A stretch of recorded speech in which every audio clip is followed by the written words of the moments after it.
If you have made it this far, thank you for pausing and breathing.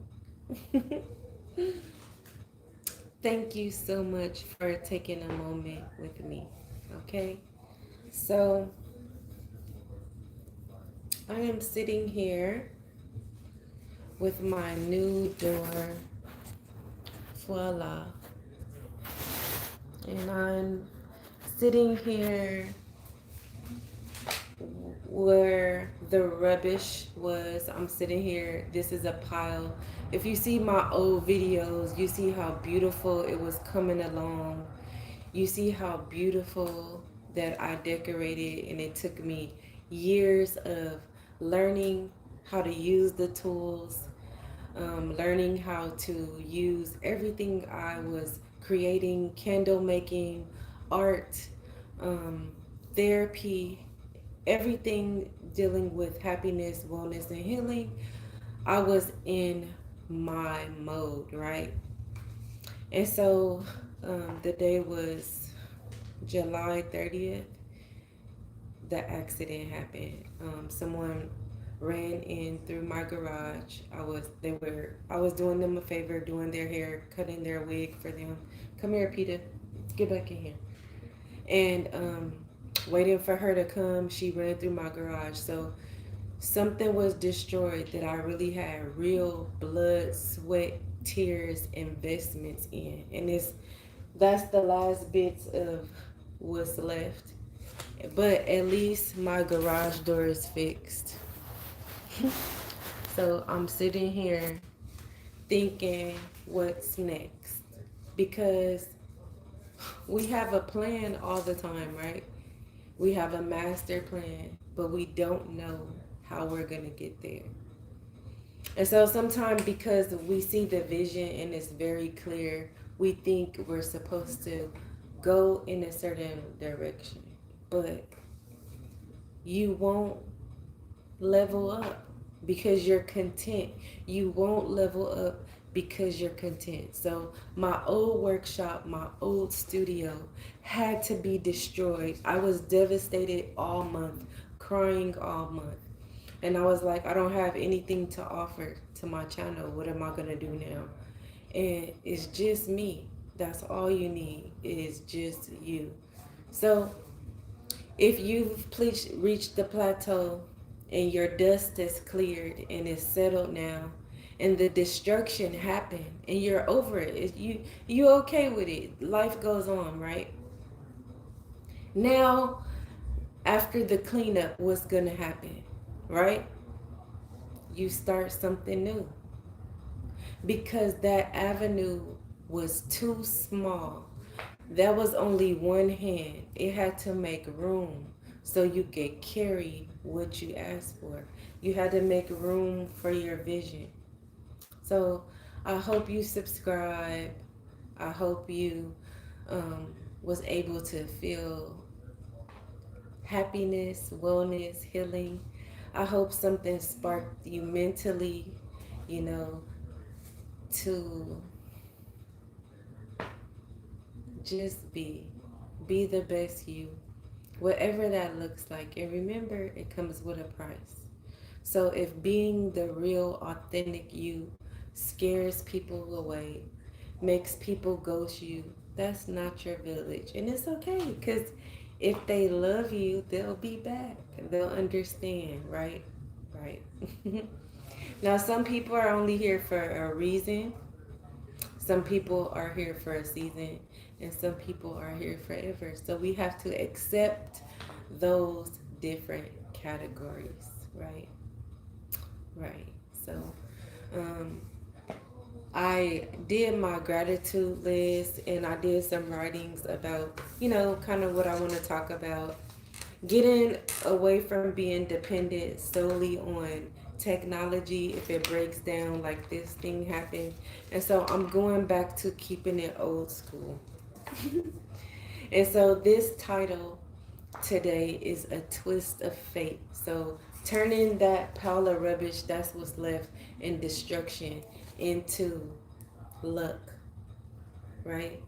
And the things that I can't explain, that just makes me happy and fills my spirit is knowing that the storms have to happen to level up, because you can't pour new wine in old skins, or whatever they say. Like, how can you carry all this and you didn't even do no push-ups? You didn't even do no, you got big dreams to hold and you ain't even been working out, okay? So accepting your yin and yang, I had to accept the good things about me. I had to accept the bad things that people think bad, that I may perceive as bad for whatever reason, right? Because at different stages in your life, certain things you perceive as bad that you don't perceive as bad anymore, right?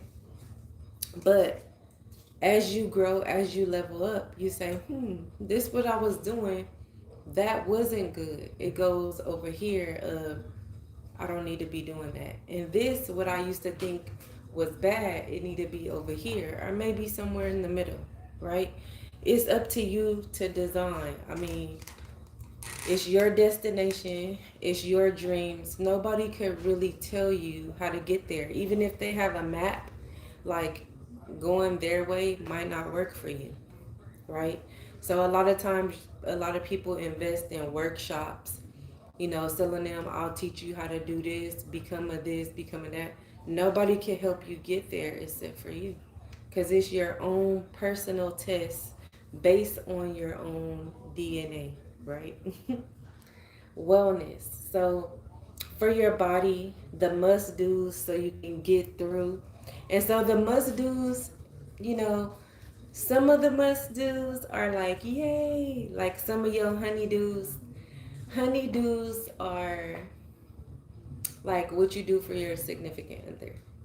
And so, like, you be like, honey, could you do this for me? Honey, could you do that for me?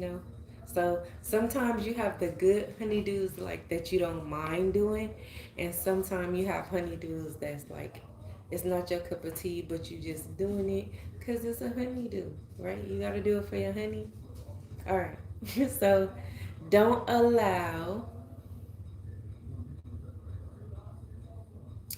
uh, darkness to hold you back.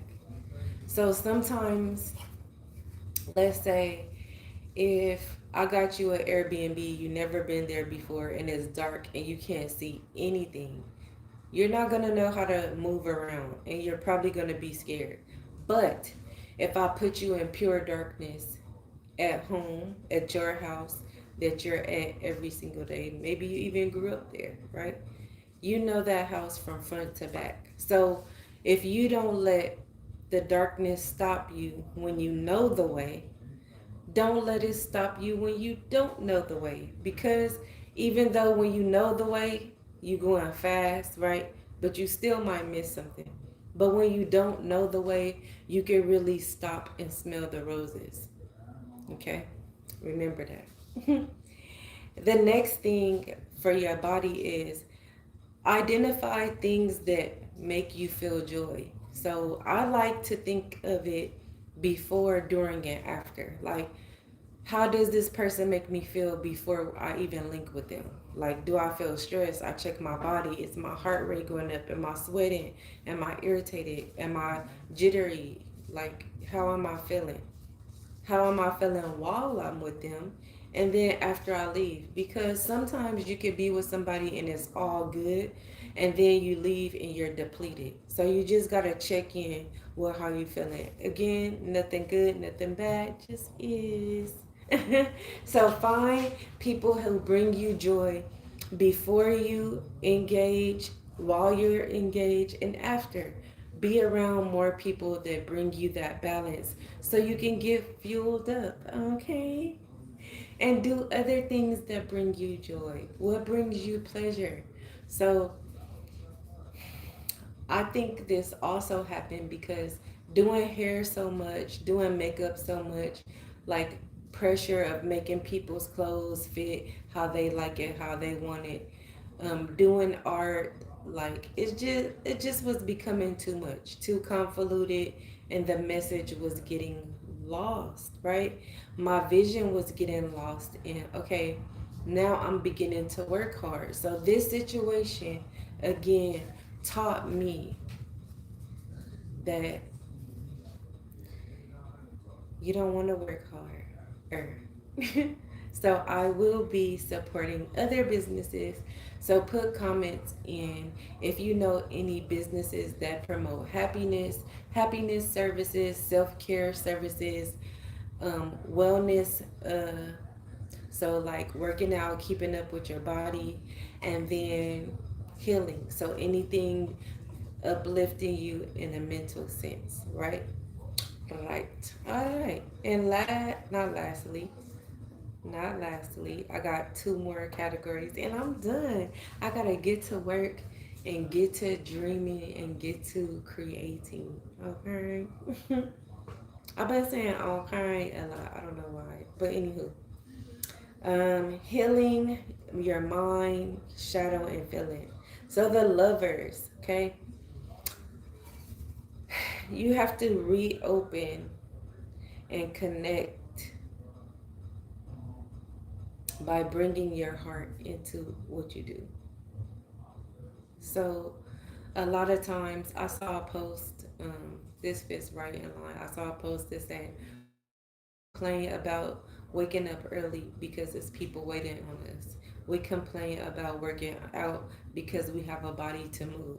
And it just has so many things that we complain about because we have the luxury. Like we complain about washing the dishes because we have food on them. Now, some people don't complain about dishes because maybe they don't have food to eat.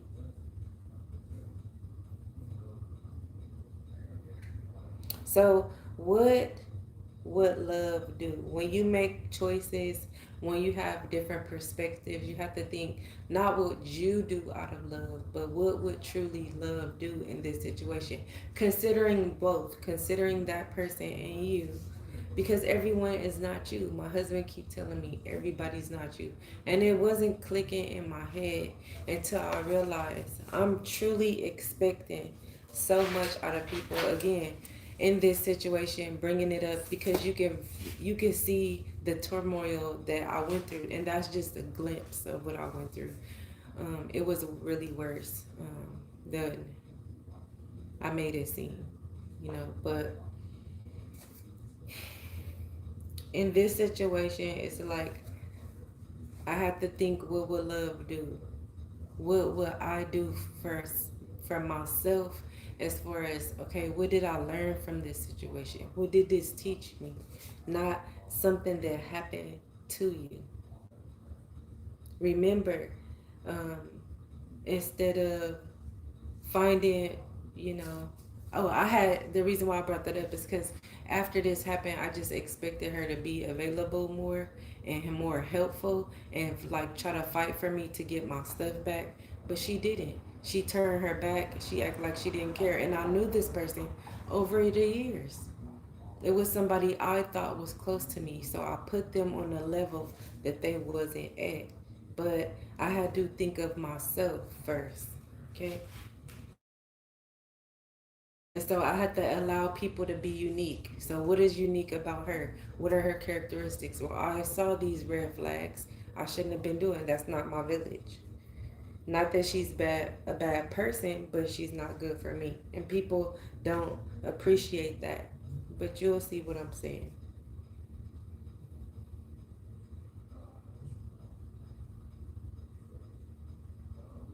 So you also gotta understand what it takes um, for you to do things out of love.